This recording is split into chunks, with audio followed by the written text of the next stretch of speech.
जीव स्वयं नित्य निरंतर कर्मों के जाल को रच रहा है और अपने आप को बांध रहा है।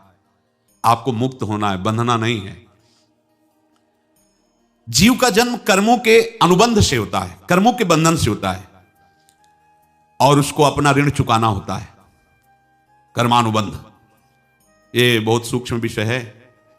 जैसे आप जिस परिवार में जन्म लिए हैं तो उस परिवार के लोगों से आपका ऋण है, इसलिए उसी परिवार में आप आए हैं।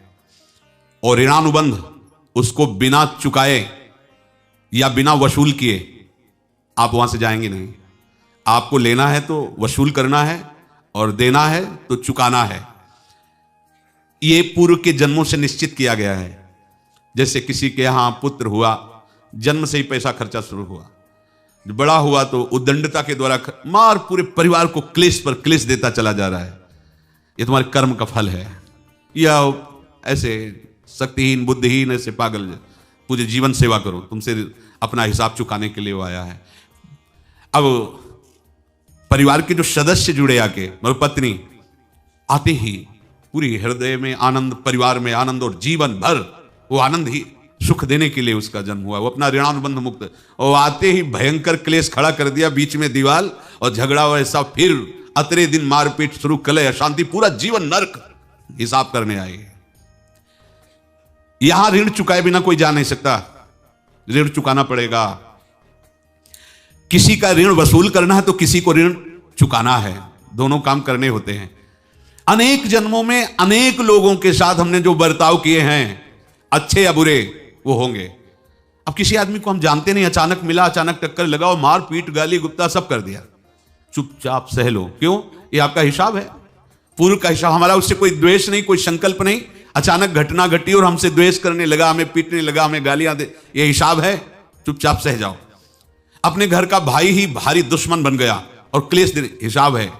एक प्रभुदत्त ब्रह्मचारी जी की वाणी में पढ़ा था, एक महात्मा जी भ्रमण करते थे तो उस समय असरफियां चलती थी, मोहरे असरफियां, तो उनको भेंट में देते लोग। तो या तो ठाकुर सेवा में लगे तत्काल, या संत सेवा में तत्काल लगे। उसका संग्रह करके डोलना ये ठीक नहीं है, बैरागी के लिए सिद्धांत में ये ठीक नहीं है।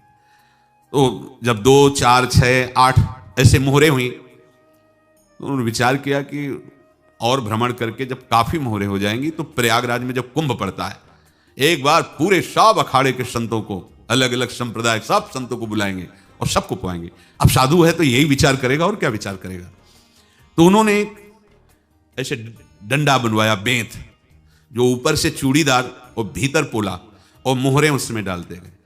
और भ्रमण, जहां जहां श्रद्धालु भगत थे सबके यहां जाना और इच्छा रखना कि एक मोहर तो दे दे दक्षिणा में।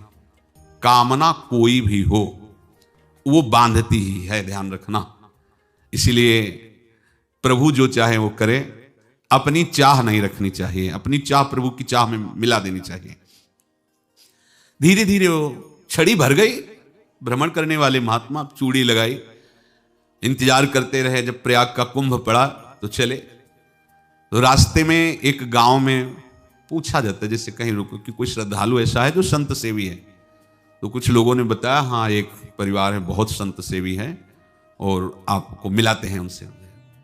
आइए महाराज, घर में रुका, खूब अच्छा हलवा पूड़ी पवाया, और जो घर के मालिक थे चरण दबाए। चरण दबाते दबाते उनकी दृष्टि पड़ी उस डंडे पे, तो इतना मोटा और ऊपर से कुछ चूड़ी सी भी नजर आ रही, इस डंडे में तो कोई रहस्य है ही है। अब महात्मा जी को खवा पिला के सुला दिया। महात्मा जी जब सो गए तो पत्नी से धीरे से कहा, वो डंडा लाओ बाबा जी का डंडा। और वो चूड़ीदार जो ही खोला पलटाया तो सैकड़ों मोहरे। ऐसे संत रोज पधारे भगवान, तुम आनंद हो जाए फिर क्या। पत्नी से कहा, नाप के कंकड़ लाओ। वो तो महात्मा जी तो खाए खीर पूड़ी, आराम से सो रहे। रात में पूरी प्लानिंग करके उसमें कंकड़ भर के चूड़ी लगाकर सिराने रख दिया, सारी मोहरें हटा ली। महात्मा जी आराम से छड़ी उठाए तो वजन पक्का। वैसे बड़े लोग चतुर होते हैं, पर ये नहीं जानते कि कर्म कितना भयानक होता है। और उनकी कोई संतान नहीं थी, पर धन में इतना प्रेम उनको था। बहुत सावधान साधु महात्माओं के पास जो अर्थ है, गृहस्थी अगर आता वहीं से है, पर अगर उसको जोर जबरदस्ती या किसी छल कपट से, तो वो उसका विनाश ही करता है, आज तक का प्रमाण है। अब उनको ये भाव पता नहीं होगा, या पता होगा तो लोभ के कारण वो उसको मान नहीं पाए होंगे। महात्मा जी गए प्रयाग में, किसी अखाड़े पर रुके और वहां प्रार्थना की कि कल जो है संपूर्ण अखाड़ों का निमंत्रण किया जाए और सब संतों को भोग पवाया जाए, उनको दक्षिणा भी दी जाए। महंत ने सोचा कि बहुत बड़ा है तो उत्सव है, क्योंकि प्रयाग में कितने हजारों संत महात्मा सब। उनका महाराज बोरों इसमें चीनी और टीनों घी लगेगा, सब व्यवस्था। बोले आप मंगाइए, एक एक हिसाब हम करेंगे, हमारे पास सब व्यवस्था है। बोले कुछ तो पहले दे दो, वो इकट्ठे देंगे हम। उनको था कि अगर हम छड़ी खोला और 2-4 मोहरे दी, किसी को पता लग गया तो गड़बड़ हो सकती। बोले हम भंडारे के समय आखिरी में सब कुछ आपको दे देंगे। ठीक है, वो अपने पास से पैसे लगाकर खूब जितना सामग्री सब लाए लाखों की, और सब संतों को निमंत्रण कर दिया। संत जन निमंत्रित हो गए, भंडारा बन रहा है। तब वहां के महंत है, उनका देखो भंडारा भी बन रहा है, संतों को निमंत्रण। अब आप अर्थ की व्यवस्था कीजिए, क्योंकि इतनी बड़ी हमारी सामर्थ्य नहीं थी जितना हमने किसी तरह हमने व्यवस्था की। अब मुझे अर्थ चाहिए, तभी आगे की व्यवस्था बढ़ेगी। संतों को दक्षिणा देंगे और जिनसे अर्थ लिया उनको दे। देखो रसोई बन गई है सब। उनका छत में विश्वास नहीं तो ये अभी चूड़ी खोली। उनको तो था ना कि मोहरे हैं कंकड़, तो जैसे कितना उनको सदमा लगा होगा। हजारों संतों का निमंत्रण, रसोई बन, मतलब संत हो के छल कपट। तो उनका महाराज आपने तो हमारा नाश कर दिया, जो महंत थे। अब बताओ रसोई बन गई, संत निमंत्रित हो गए और आप ये कंकड़ दिखा रहे हैं हमको। आपने तो हमें बर्बाद कर दिया, हमारी इतनी सामर्थ्य नहीं थी, आप पहले बता देते। संत होकर ऐसा छल कपट। अब वो बोले तो क्या बोले, क्योंकि उनको पता था कि मोहरे हैं इसमें। अंदर से उनका चिंतन गया उसी सेठ के पास, अच्छा ऐसा धोखा हमारे साथ किया, भोगोगे तुम। ये जो निकलता है ना भोगोगे, ये अकाट्य होता है। क्योंकि किसी का भी हृदय, मान लो किसी भी जीव जंतु को आप कष्ट दें और उसका हृदय आह भर जाए, तो वो आह वज्र की लेखा तुम्हें भोगना पड़ेगा। वो देखो भीष्म जी को भोगना पड़ रहा है ना। सांप को ऐसे धनुष की नोक से उठाया और बबूल के कांटों के ऊपर फेंक दिया, कई दिन तक सदा हुआ, वो आह भर करके मरा। तो आपको 6 महीने बाणों की सैया पर आह किसी की ना लेना जिंदगी में। कोई ऐसा कहा, कोई आह भर करके कह दिया तुम समर्थ हो, हम तो कुछ कर नहीं सकते। और अंदर से दुखी, फिर तुम्हारी सामर्थ्य काम नहीं करेगी, मिट्टी में मिला देगी। फिर ये तो संत थे और भगवत आराधना के लिए, संत आराधना के लिए ही ऐसा किए हुए थे। अब इनका कैसे मुंह दिखाएं, अब क्या करें। सुबह संत जन आएंगे, सबके बीच में हमारी कि देखो इन्होंने, अब क्या करें। गए और संगम में जाके छलांग लगाई, अपने प्राण त्याग दिए। अब उनके तो पास मोहरे थी और व्यापार बढ़ा, और 9-10 महीने बाद ही लड़का हुआ। अब तो उनको कि संत फलीभूत हो गया। देखो व्यापार चल रहा, लड़का नहीं होता था, लड़का भी हो गया। बड़ा आनंद छा रहा है। जब से वो प्रकट हुए और धन की वृद्धि शुरू हो गई।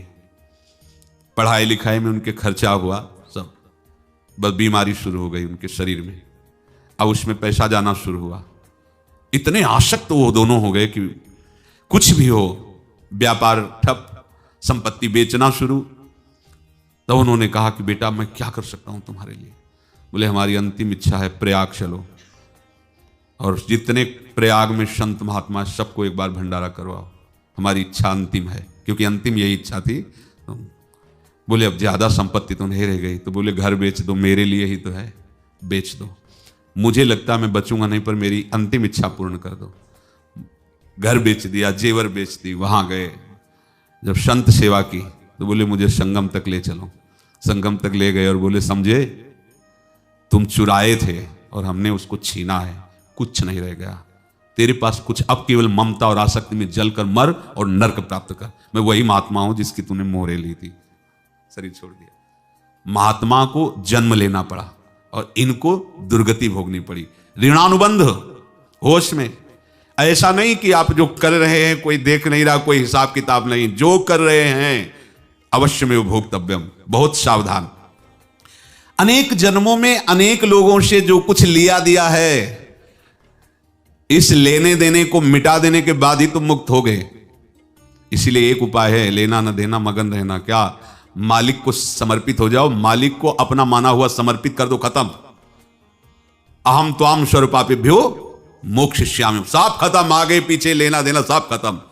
एकादश स्कंद में भगवान श्री कृष्णचंद्र जी ने कहा, जो मेरे चरणों का आश्रय लेकर भक्त मेरा भक्ति करता है, उसके पितृ ऋण, मातृ ऋण, देव ऋण, ऋषि ऋण, सब ऋणों से मैं मुक्त कर देता हूं। बस यही एक उपाय है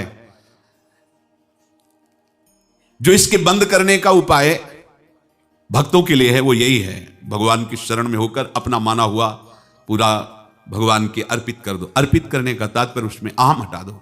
तो दियम वस्तु गोविंदम तुभ्यमेव समर्पये। जिनसे तुमने सेवा करवाई है उनकी सेवा करनी पड़ेगी, जिनसे तुमने जो कुछ लिया है उनको देना पड़ेगा। ये लेने देने का व्यापार जब तक समाप्त नहीं होगा तब तक तुम्हारा जन्म मरण चलता रहेगा। अब आपको यहां समझना है, यदि आपसे किसी ने पैसे लिए बेईमानी करके नहीं दे रहा है तो आप उसको गाली मत दीजिए, आपने बेईमानी की थी इसलिए आपकी बेईमानी हुई है, ले गया, कोई बात नहीं है, बंधन से मुक्त हुए, जो बोझा था चला गया। उसको ऐसा ना देखे कि ये बेईमान हमारे रुपए मार लिए, अब जो कुछ होगा देखेंगे। अगर आप आगे नया कुछ करते हैं तो फिर आगे का हिसाब आपको भोगना पड़ेगा, ध्यान रखना। ऐसा नहीं है कि आपको भोगना नहीं पड़ेगा। एक ही उपाय है कि अब जो शरीर धारण किए इसी में जो भोग ले, आगे ना होना चाहिए। तो क्या करे? सर्वतो भावेन भगवान की शरण ले ले। ये तो सर्वाणि कर्माणि मयि सन्न्यस्य मत्पराहा अनन्येनैव योगेन माम ध्यायन्तु उपासते तेषामहं समुद्धर्ता मृत्यु संसार। ये बड़ा कठिन है पार होना, कोई छोटी मोटी बात है। एक महात्मा बाल्यावस्था से भजन करते थे, शालिग्राम भगवान पास रखते थे और उन्हीं की आराधना करके बस पाठ, नाम, जप और भ्रमण करते थे। यौवन अवस्था थी, गंगा जी के किनारे अपने ठाकुर को विराजमान करके स्नान करने के लिए कपड़ा ही उतार रहे थे कि 90 लोग आ गए, भाला तलवार सब ले, मारो मारो इसको मारो, घेर लिया। तो उन्होंने हाथ जोड़कर कहा, हमने क्या अपराध किया? कोई सुन ही नहीं रहा। तो उन्होंने कहा, मार तो डालोगे ही आप, 90 लोग, हमको अस्त्र शस्त्र तो लिए नहीं, एक बार हमें गंगा में डुबकी लगा देने दो और अपने ठाकुर को स्नान करा देने दो, फिर इसके बाद आप मार देना। भगवत इच्छा से लोग रुक गए, स्नान किया और अंदर से प्रार्थना की, प्रभु ये क्या लीला है आपके सिवा मेरा कोई है नहीं और ये मुझे मारना चाहते हैं। तो भगवान ने, जानते हो क्या कहा उनके अंतर में? तुम मेरे में ध्यानस्थ हो करके शरीर को छोड़ो, ये लोग मारेंगे। ये मेरे भजन का फल है कि तुम्हें 90 जन्म नहीं लेना पड़ेगा। एक ही जन्म में 90 मिलके, तुमने 90 हिंसा की थी पूर्व में, तो तुम्हें 90 बार जन्म लेना होता और एक एक करके मारते। ये मेरे भजन का प्रताप है कि एक बार में ही 90 का हिसाब हो जाएगा। तुम आंख मूंदो, मेरे ध्यान में मगन रहो, मेरे प्रताप से तुम्हें कोई चोट नहीं होगी और स्वाभाविक मूर्छावस्था में प्राण तुम्हारे छूट जाए। ऐसा ही हुआ, ऐसा हुआ। तो ये बात समझ लो कि ये जो कर्मानुबंध है, ऋणानुबंध है। आप देखो, अगर शाप महात्माओं ने दिया कि तुम्हारे वंश का इससे विनाश होगा, तो भगवान भी परम धाम जा रहे तो उसी कील से, बाण की नोक में जो मछली लील गई थी, छोटा कण, उसी से की नोक बनाई और उसी नोक को प्रहार किया। भगवान के श्री चरण में वही बाण की नोक लगी और भगवान स्वीकार किया ना। भगवान का बड़ा लीला विचित्र है। अगर छुप करके उधर रामावतार में बात, तो इधर ऐसे स्वीकार किया भगवान ने। ऐसा कहीं नहीं दिखाया कि मैं भगवान हूं तो मैं अपने लिए, ऐसा नहीं दिखाया। नारद जी का हित किया पर नारद जी ने श्राप दिया तो भगवान ने स्वीकार किया। बंदरों ने ही सहायता की, जैसा बोले थे वैसा। ये लीला इस शरीर में भोगनी पड़ेगी। हाँ, ज्यादा को कम में भुगता देंगे, पर अब अगला शरीर ना मिले इसके लिए सर्वतो भावेन भगवान के आश्रित हो जाए। जैसे आपने दुकान फैला रखी है तो उसमें 2 काम होते हैं, लेना और देना। किसी को उधार दिया है तो हमें उससे लेना है, और कोई नगद देकर सामान ले रहा है तो उसे सामान देना है, या उधार लिया है तो हमें उधार देना है। अब अगर दुकान बंद करनी है तो तुम्हें देने वालों पर जोर देना है, लेने वालों पर जोर नहीं। लेने वाला तो जाओ, हम क्षमा किया, समर्पित किया, हमारा कोई संबंध नहीं, खत्म हो जाए, वो खुशी हो जाएगा। लेकिन देने वाला, तुम अगर दुकान भी उठा दोगे तो जहां भी रहोगे तुम्हारे पास वो आएगा, लाइए हमारा। तो देने पर नजर रखिए, जिसका जिसका हिसाब है वो आपके सामने आता जाए, हटाते जाओ। लेने पर नजर मत रखिए और दुकान फौरन उठा दीजिए, नहीं अगर लेते देते रहे तो चलता रहेगा। आगे चलकर कुछ लेना न देना, मगन रहना बस अपने प्रभु के चिंतन में। अब हम कैसे जाने कि किसको क्या देना है, हमें क्या पता? तो हम पूरा हिसाब जिनको पता है उनको दे देते हैं, समझ रहे हो? उनको पता है क्या लेना है क्या देना है, तो इनके पास पहुंच गया, या सरकारी हिसाब से सब बराबर कर देंगे। हमको अपनी जिम्मेवारी इनकी चरणों में समर्पित कर देना है, तभी हम जीवन मुक्त होंगे। ये रहस्य की बात है।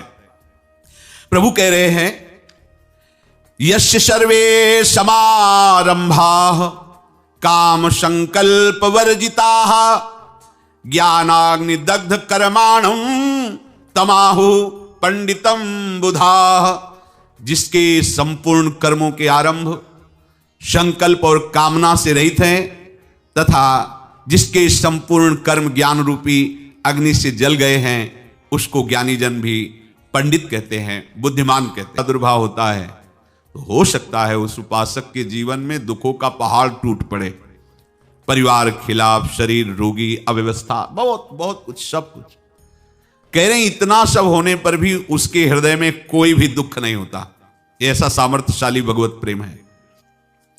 भगवान के चरणारविंद का जिसके हृदय में प्रेम है, भारी से भारी दुख भी उनको विचलित नहीं कर सकता।